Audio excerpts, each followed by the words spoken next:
ನೋಡಿ ಹಿಂಗಿದ್ರೆ 1 ಅಡಿ ಬರುತ್ತೆ, ಸಪ್ರೇಟ್ ಬಿಟ್ಟು 2 ಅಡಿ. ಇನ್ನೊಂದು ಹಾಕು ಇಲ್ಲಿಗೆ.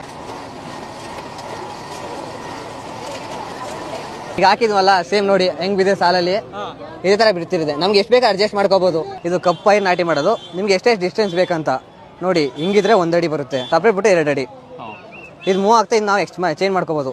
ಈಗ ನಾವು 5 ಅಡಿಗಿದೆ ಇದು ಪೂರ್ತಿ ಆ ಕಡೆಯಿಂದ ಇಲ್ಲಿಗೆ. ನಾವು ಇದು ಆಲ್ಟರ್ ಮಾಡ್ಕೋಬಹುದು ಬೇಕಾರೆ.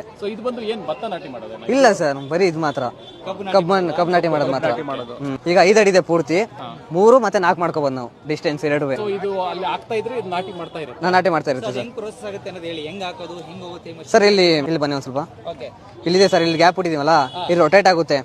ರೊಟೇಟ್ ಆದಾಗ ಇಲ್ಲ ಐತೆ ನೋಡಿ ಒಂದು ಪೈಪ್ ಇಂದ ಕೆಳಗಡೆ ಬೀಳುತ್ತೆ. ಕೆಳಗಡೆ ಬಿದ್ದಾಗ ಅದು ಸ್ಟ್ರೈಟ್ ಆಗಿ ನಿಂತ್ಕೊಳ್ಳುತ್ತಲ್ಲ, ಅದರಿಂದ ಮಣ್ಣು ಮುಚ್ಕೊ ಹೋಗ್ತಿರುತ್ತೆ. ಮೂವ್ ಆಗ್ತಾ ಮಣ್ಣು ಇದೆ ಮುಚ್ಕೋಗುತ್ತೆ.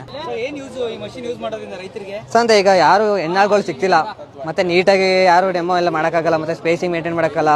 ಮತ್ತೆ 1 ಗಂಟೆಲಿ ಮುಗಿಸ್ಬೋದು ಸರ್. ಇನ್ನ 1 ಗಂಟೆ 1 ಎಕರೆ ಮುಗಿಸ್ಬೋದು, 1 ಎಕರೆ ಹೊಡಿಬೋದು. ರೆಡಿ ಮಾಡ್ಕೋಬೇಕು. ನರ್ಸರಿ ಬೆಡ್ಡಲ್ಲಿ ಕೊಡ್ತಾರೆ, ಇದನ್ನ 200 ರೂಪಾಯಿ ಸಿಗುತ್ತೆ ಒಂದು. ಇನ್ನು ನಾವು ರೆಡಿ ಮಾಡ್ಕೊಂಡು ಬೇಗ ಮಾಡ್ಬೋದು ಸರ್. ಸರ್ ಗೊಬ್ಬರ ನಾವು ಹಾಕಲ್ಲ ಸರ್, ನಾವು ಸಪ್ರೇಟ್ ಹಾಕೊಂಡಿರ್ಬೇಕು ಅಷ್ಟೇ. ಇದೆಲ್ಲ ಗೊಬ್ಬರ ಹಾಕೊಂಡು ಮೊದಲೇ ತಯಾರು ಮಾಡ್ಕೊಂಡಿರ್ತೀವಿ ನಾವು sir. 230 total market price. Subsidy ಹೋಗಿ KV ಕೇಳಬೇಕು ನಮ್ಗೆ, ಹಾಗೆ ಹೇಳ್ತಾರೆ ಎಷ್ಟು